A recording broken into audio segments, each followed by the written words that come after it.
sáng sớm đi paruk hi nursing day national nursing day kan ti khania hemini tak hi labung sub district hospital honni ania chumilai kara chon hei hospital building luya labung hospital din kum le Mizoram hospital ma saber ani dante ts liwin na din ani dante sang ka ko samriat khan structure ani dante talan na sap tong me na hei tal zia ani hei heritage committee branch meten antar kha ani sang ka ko samsari pakwa hian building lui khathi awanga chhia ani a chuan samriat kum sang ka ko samriat hian sakthat ani ti chuan he building hi thia tur a ni a so lai so building thar amna chu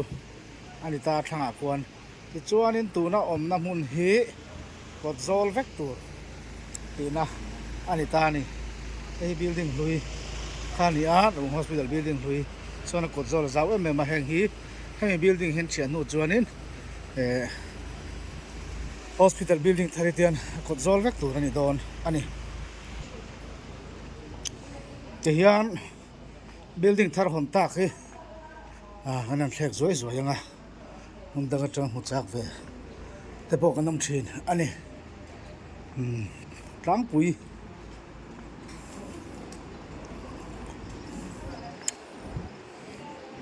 hian heng hi chu building lui na china kan en khan ta ti hianin heng hi chia vek ani jon kot zol vek tur khani dona ti hianin building thar hi achung lam khi chhong nia sakzom thei tur ani ti khana chin khanin kan technical lam te khan tar lang boka he hospital hi sakzom thei tur ani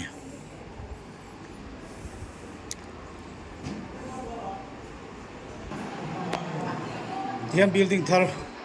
corridor po zau nuam khop maya deng maya amara chu akhum lama hi hei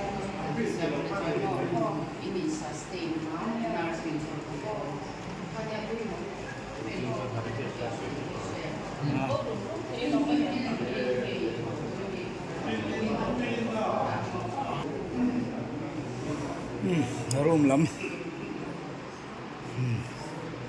room thar lu to hospital room thar lu lum ma satu te ti mai la yang chu kan din hunani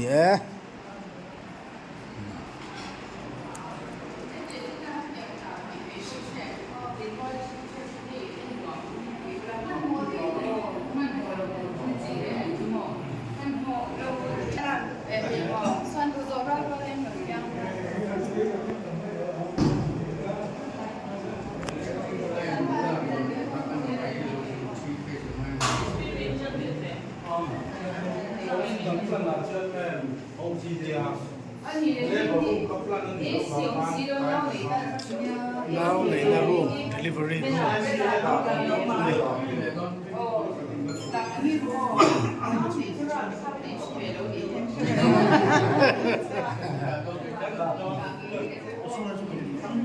sắp biệt là ngày coi xong thì cái chỗ là sáng năm về thì khác cái khác thì chỗ là design khác thì cần xoay làm theo đó cho nên thì ở thêm mấy là sub district hospital về là con thì tầm đó nó luôn về rồi thì thì tầm khi qua hàng phone thì con được rồi cho nên cái này phải cái hospital district hospital đó cái under jo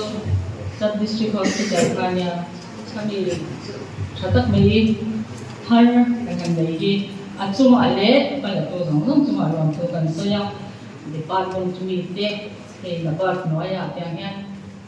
building chatak kan lo sa kan engineer te atua te po contractor te po wala lo te lo ni bai thei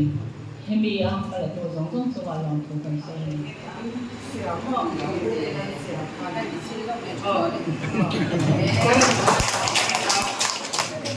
thì với nạn nhân thằng qua hay là cái gì thì nó cái có cái mà đi của cái gì đó cái gì chẳng phải là là anh nó một cái cái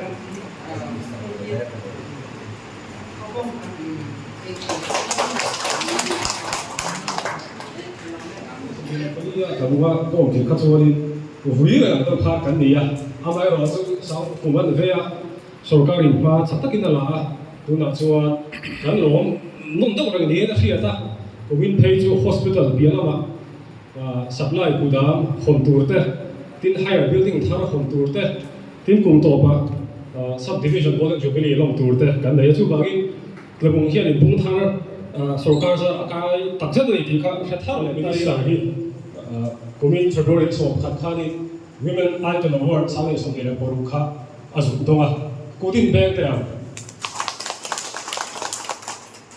tin voina hian kan hleranga kan hrianga ima eli tuizong health worker chuan president atangin voini tu kan pan lai mek hian Florence Nightingale Award sale songile porukha adong boka chu bangin hotu dana tabung khakla arom ngai koi mo hi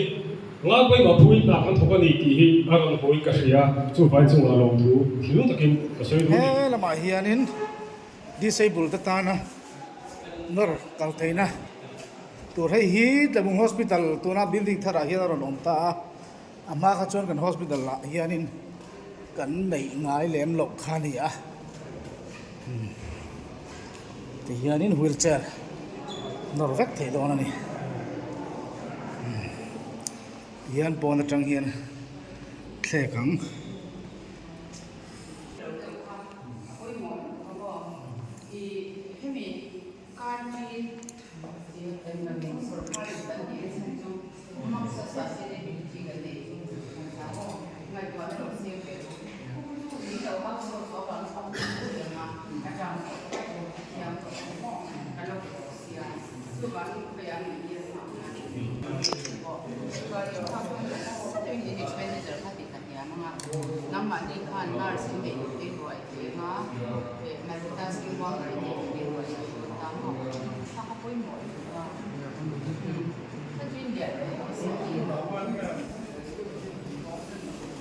Ồ, hắn đấu chủ không?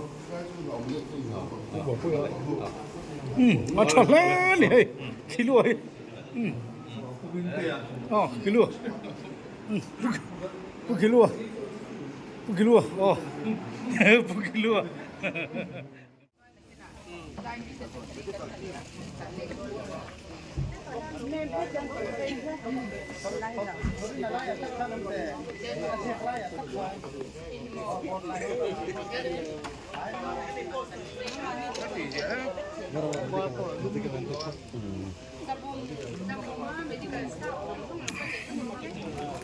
Tlabung hospital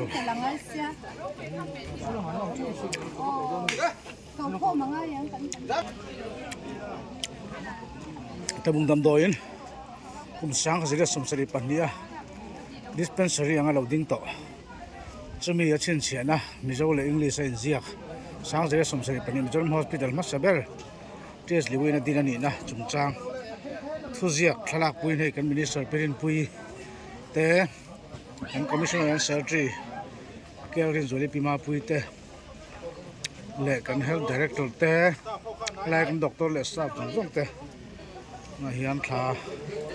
lak pui nan le ni te ha da ula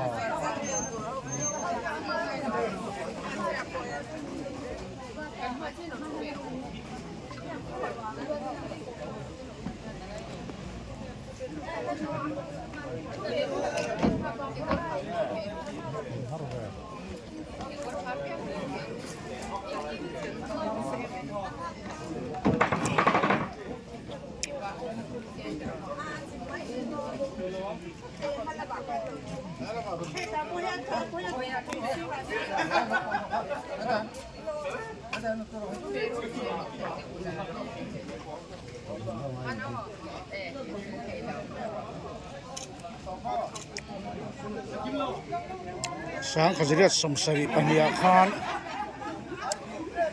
Thomas Herbert Lewin chuanin tlabunga omlai hian bazar te adina dagin te siama chudiam chuan henglaya kan dam do in te po alo siama